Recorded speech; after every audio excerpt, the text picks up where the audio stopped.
Nashville has always been a town of glittering lights and guarded secrets, a city where loyalty is currency. And whispers move faster than the wind that carries the sound of guitars down Broadway.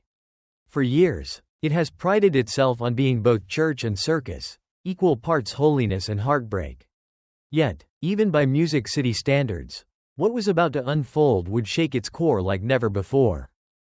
At the center of this storm stood two names that couldn't have been more different: Maggie Baugh, the rising star once hailed as the next big thing in country, and Keith Urban, the seasoned superstar whose name was synonymous with prestige, harmony, and a picture-perfect marriage to Hollywood's golden icon, Nicole Kidman. Their reputations represented two poles of the same dream, one just beginning, one fully realized.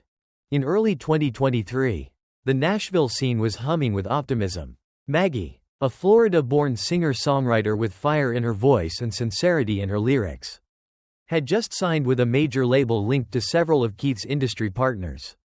Urban, already a legend, had taken an interest in mentoring younger talents, a move praised as his way of giving back.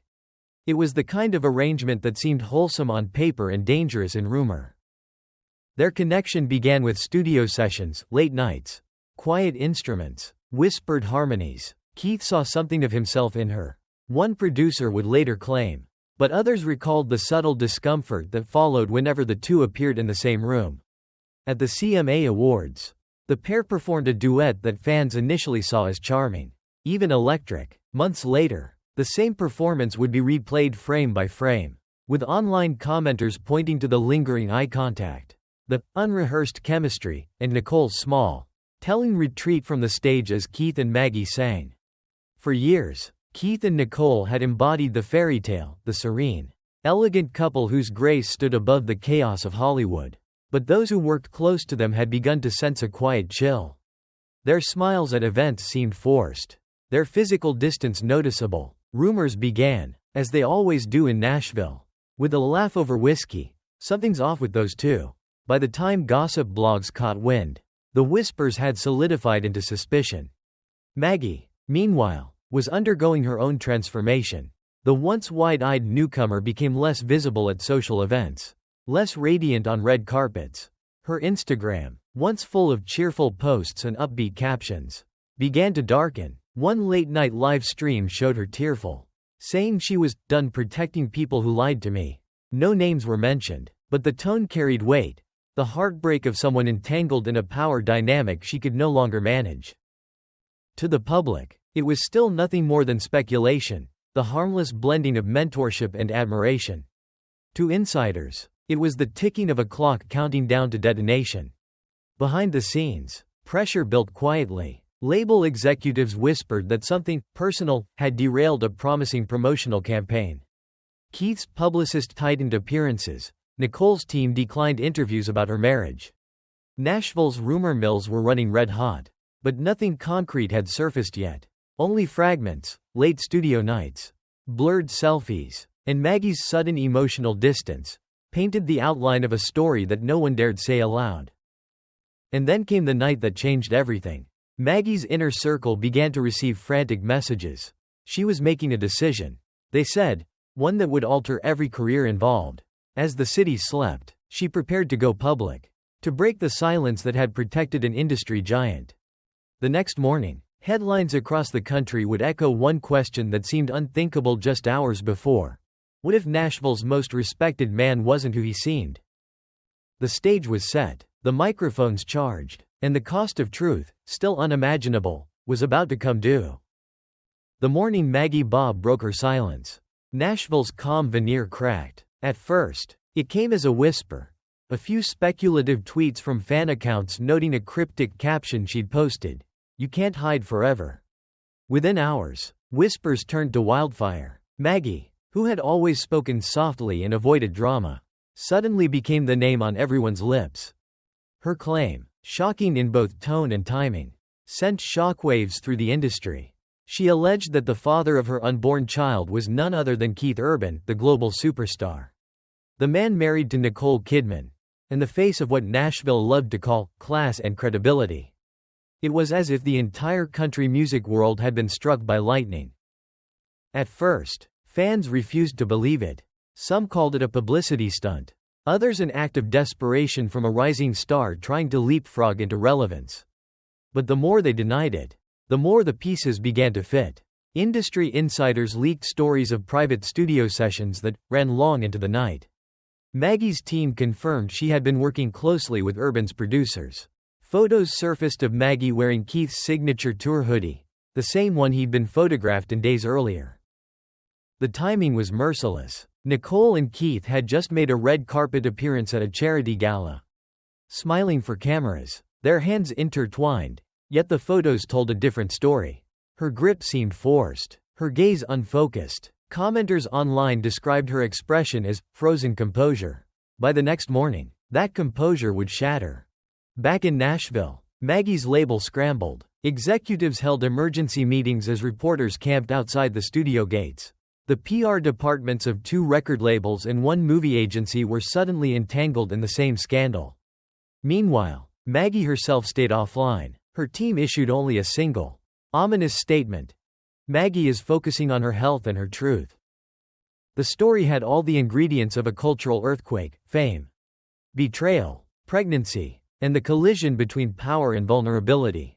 The city that prided itself on God and guitars had birthed a modern tragedy. And yet, it was only the beginning. Somewhere on Reddit, behind a wall of anonymity, a user would soon post the evidence that turned gossip into proof, the moment the story crossed the line from rumor to undeniable reality. It began, as modern disasters often do, with a thread on an anonymous Reddit forum titled, "Country Music Secrets They Don't Want You to Know."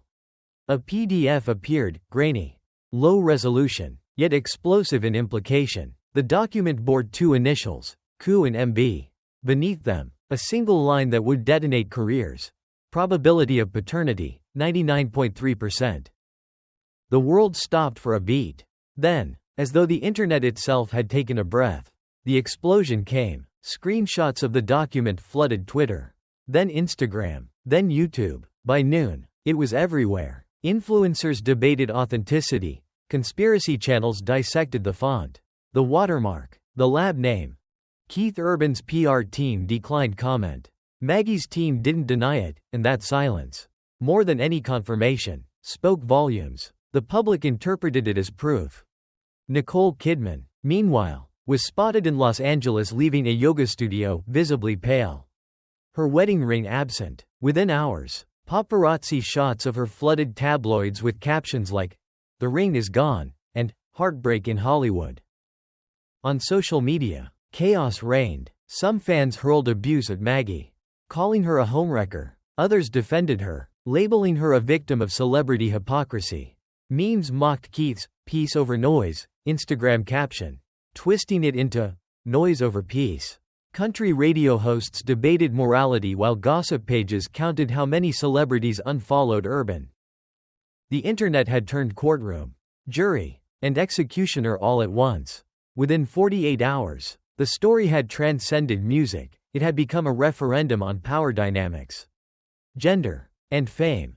For Nashville insiders, it was also an existential crisis. "This doesn't happen here," one producer told Rolling Stone. "We handle things quietly. This was supposed to stay buried. But the new media world doesn't bury secrets, it monetizes them." And in the eye of that digital storm sat 3 lives: Maggie's, Keith's, and Nicole's, unraveling in real time, pixel by pixel. In Beverly Hills, the image of marital perfection began to fracture. Nicole Kidman, the serene, porcelain-faced actress whose life seemed untouchable, was now being photographed outside her mansion looking dazed, clutching a cup of coffee like a lifeline. She had always been the embodiment of grace under pressure. But this scandal was personal. This was not a role she could perform. Her Instagram post, a minimalist black and white photo of a broken glass heart, appeared without caption. It needed none. Fans flooded the comments with messages of solidarity. "Stay strong. Nicole, you deserve better." The silence around her spoke more than words ever could. Keith Urban, on the other hand, chose denial through serenity. He uploaded a photo of himself playing guitar under soft studio lights with the caption, "Peace over noise." It was meant to project calm, perhaps even transcendence. but in a world hungry for accountability. It read as arrogance. Comments poured in accusing him of emotional cowardice. Peace is easy. One fan wrote, when your noise destroyed someone else's peace. Behind the scenes, crisis management firms were deployed. Urban's label cut off press access, while his management worked overtime to suppress footage and scrub speculation. But by now, the story had grown too big for containment. Every time the publicists tried to redirect attention, a new leak appeared. Nicole's friends described her as heartbroken but composed. A family source told People that she had moved temporarily out of their Nashville home, for clarity and space. Yet the heartbreak was visible, in every paparazzi shot. Every evasive smile. What made the scandal so devastating wasn't just infidelity, it was the collapse of a symbol. For nearly 2 decades, Keith and Nicole represented stability. Proof that fame and decency could coexist. Their fall felt personal, as if an ideal had been betrayed. And for the millions watching, it wasn't simply about gossip anymore. It was about trust, illusion, and how even the most golden love stories can be undone by human weakness. The illusion of doubt shattered when TMZ entered the fray. Known for its brutal efficiency, the outlet published what it called verified hospital records from a private Tennessee clinic, confirming, with chilling precision, the 99.3% paternity result. For days, the entertainment industry scrambled. Publicists who once booked interviews now fielded crisis calls. Nashville's executives huddled behind closed doors. The once wholesome world of country music was facing its most scandalous moment since the Dixie Chicks' political meltdown. Screenshots soon followed, shared by Maggie's inner circle. They depicted alleged text exchanges from Keith. "You know I can't leave my family. You mean a lot to me. But this can't go public. I'll take care of everything. Just trust me." The messages, raw and unfiltered, broke the dam of denial.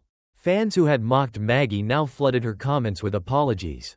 Hashtags like #BelieveMaggie began trending. Journalists dissected every development, while talk shows debated moral accountability in the entertainment industry. Was Maggie a victim or a manipulator? Was Keith a lost soul or a fraud? The turning point came when Maggie's former PR representative released a statement confirming that the Reddit DNA file matched the clinic's legitimate format. The last defense crumbled. The music industry's Armageddon, as one outlet dubbed it, had arrived. After days of silence, Keith Urban finally appeared live on Instagram. His hands shook visibly. His voice cracked as he began. "There's a lot of love. A lot of mistakes. And a lot of lessons in life. Sometimes lines get blurred." He paused, eyes darting away from the camera. Lines get blurred. Then, abruptly, he ended the stream. That short, trembling sentence did more damage than any headline could. It was not an admission, but it was enough.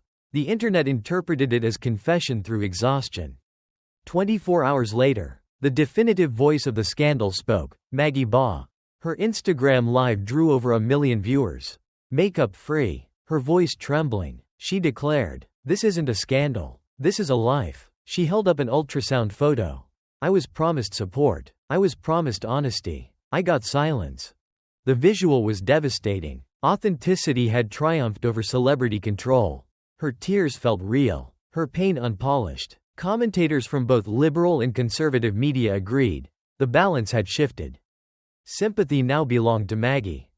Within a day, public pressure became unbearable. Keith's management issued an official statement. "I made mistakes that I deeply regret. I let emotions and circumstances guide me where integrity should have led. I am taking full responsibility for my actions." It was an apology wrapped in corporate caution, but the implication was unmistakable. The fallout was immediate, brutal, and far-reaching. Nicole Kidman released no public statement, but insiders confirmed her legal team was preparing divorce filings citing emotional betrayal and irreparable damage. She was seen attending events alone, her poise intact but her warmth gone. Maggie, meanwhile, turned down multiple media offers. She refused to monetize her pain. Instead, she filed for official paternity acknowledgement in Tennessee, signaling she sought recognition, not revenge. For the public, this silence spoke of dignity. Keith Urban withdrew from public life entirely. Reports claimed he checked into a private retreat in Montana, not for addiction, but for emotional rehabilitation. His concert dates were postponed indefinitely.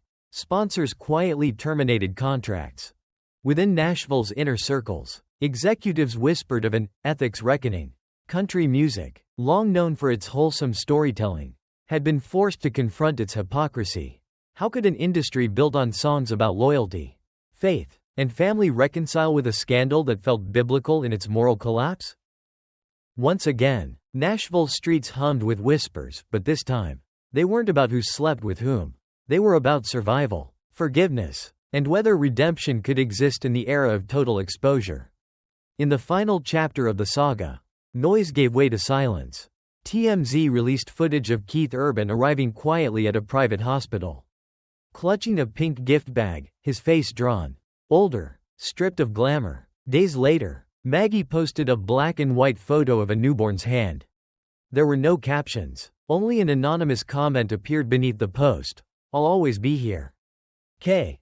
That single letter reignited every debate, every emotion, every wound, yet for many, it was also closure, an acknowledgement. At last, that beneath fame and failure lay something profoundly human. Public opinion shifted once more, but not toward forgiveness, toward understanding. The viral phrase that captured the world's verdict said it all. Maggie didn't ruin Keith. Keith ruined Keith. In the end, the scandal became more than a tabloid story. It was a mirror reflecting the fragile intersection of power, love, and consequence. It reminded millions that celebrity does not exempt one from truth, it amplifies it. For Nicole, silence became strength. For Maggie, motherhood became redemption. For Keith, the music stopped, replaced by the echo of a single irreversible choice. And for Nashville, the city built on secrets and songs, the melody that once celebrated love now carried a new refrain. Even legends can fall, and when they do, the world watches, in real time.